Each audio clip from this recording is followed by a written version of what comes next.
Olá galera, tudo tranquilo com vocês? Vamos lá para o primeiro vídeo de exercício sobre força de atrito. Tranquilo? Então vamos lá. Nesse exercício, o que nós vamos fazer? Está lá o enunciado de novo. Vamos trabalhar a força de atrito já com a ideia de apresentarmos os vetores, pensar na segunda lei de Newton, entendermos o enunciado, percebermos as unidades. Então vamos bem devagar nesse começo, tá? O exercício fala assim: um bloco de massa 2 kg é empurrado, é puxado, tem aplicado nele uma força paralela ao seu deslocamento. Essa palavrinha aí, ela é muito importante, de 14 newtons. Então vamos pensar aqui, ó. Tem uma caixa, você vai puxar ou você vai empurrar, vamos colocar aqui para a direita, você vai aplicar uma força nessa caixa, você, e essa sua força para a direita tem um valor de 14 newtons. Então vamos pensar assim: se nada atrapalhasse isso daqui, vamos colocar que nós temos uma situação hipotética. Nós estamos trabalhando a parte teórica para você se habituar, né? Se ambientar melhor, criar um hábito de resolução, tá? Então, se você tem uma situação hipotética em que você aplicou uma força nesse corpo de massa M2 e esse corpo passou a ter uma aceleração, se você aplicar a segunda lei de Newton, que é a base de tudo aqui para a gente na dinâmica, o que você entenderia se a sua força F fosse a única força no corpo? Ela seria a própria resultante. Então, se você aplicasse uma força de 14 newtons num corpo de massa 2 kg, você deveria ter o corpo com uma aceleração de 7 metros por segundo ao quadrado. Pode eventualmente você encontrar essa unidade desse jeito, tá? Então, cuidado. 7 metros vezes, se eu levar o segundo ao quadrado lá para cima, pode aparecer segundo a menos 2. Metros vezes segundo elevado a menos 2 é a mesma unidade, tá? A minha aceleração deveria assumir esse valor. Só que no exercício ele disse o seguinte, ó: olha só, alguém aplicou, alguém empurrou, alguém puxou esse corpo com a força paralela ao seu deslocamento, e esse corpo de massa 2, submetido a essa força de 14, ele adquiriu uma aceleração de 3, menor do que esse 7, se apenas o F hipoteticamente existisse.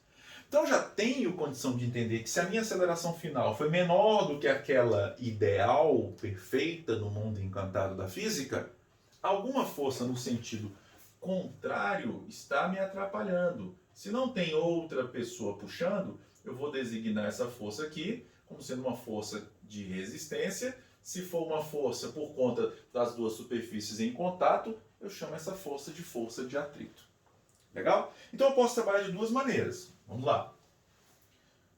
A minha força de atrito promove uma subtração entre o 7 e o 3. Então eu posso trabalhar separadamente. Legal? Eu posso descobrir qual é a resultante que geraria 3. Qual o F para uma massa de 2 que geraria 3, e aí observar os sentidos opostos. Ou já aplicar a segunda lei de Newton direto entre as duas. Ó. Força resultante é igual a massa vezes a aceleração. Qual a resultante se eu tenho uma força para a direita que está ganhando, gerando movimento, e uma no sentido contrário, trabalhando essa soma vetorial? Então, minha força resultante é a força F menos o Fat. Isso é igual a massa do corpo vezes a aceleração que ele vai adquirir. Quanto que é a força F? 14 menos o Fat, que eu quero descobrir qual a força que está me atrapalhando, em cima de uma massa 2 para uma aceleração de 3. Ó. Então, essa resultante dá ao corpo a aceleração citada no enunciado. Ok? Vamos lá, finalizando. Menos Fat do lado de cá vai ser igual a quem? 6 menos o 14 que eu passo subtraindo. Menos 8 menos Fat. Então, a minha força de atrito vale 8 newtons. Se ele já está falando em aceleração, se ele já está falando em movimento, esse Fat aqui é o Fat cinético ou dinâmico. Tudo tranquilo? Essa é a ideia do valor. Se ele tivesse pedido, por exemplo, o coeficiente de atrito, vamos dar um passinho a mais, o exercício não pediu, mas vamos aproveitar. Eu ainda tenho dois possíveis vetores que eu posso desenhar nesse corpo. Uma força puxa esse corpo para baixo, que é o peso dele, referente à sua massa. O corpo empurra o piso, provocando nele uma ação. O piso reage, provocando aqui sobre o corpo uma reação do piso. E essa força é a minha força normal. Se o meu movimento é apenas na horizontal, o corpo não está quicando aqui, ó, pulando, a soma dessas duas forças vetorialmente dá zero. Eu posso dizer que a força normal em módulo é igual ao peso. Ok? Vamos calcular o peso da maneira tradicional. Peso é igual a massa vezes gravidade. O exercício não deu, não tem necessidade, mas vamos adotar aqui a gravidade tradicional. 10 metros por segundo ao quadrado.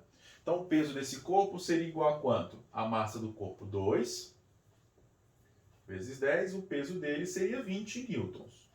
Legal? Se o peso é 20, a força normal também vai assumir um valor de 20. Então, se eu colocasse aqui, ó, FAT é igual ao coeficiente μ vezes a força normal. A nossa equação para o atrito. O FAT deu 8.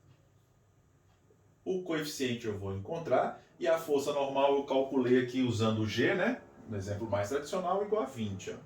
Então, nosso coeficiente de atrito seria 8 sobre 20. Simplificando por 2, 4 sobre 10. O nosso coeficiente de atrito assumiria um valor igual a 0,4 sem unidade.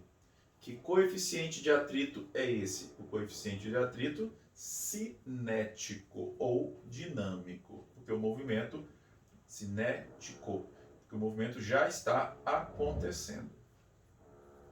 Legal? Mas você vai marcar só isso daqui. Ó. Esse é o seu gabarito. Tranquilo? É isso que você vai marcar como resposta. Tudo bem, galera? Tudo tranquilo?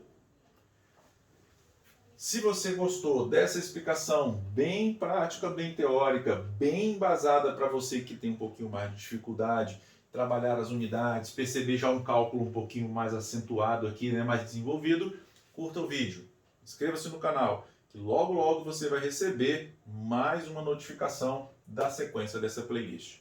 Um grande abraço, galera!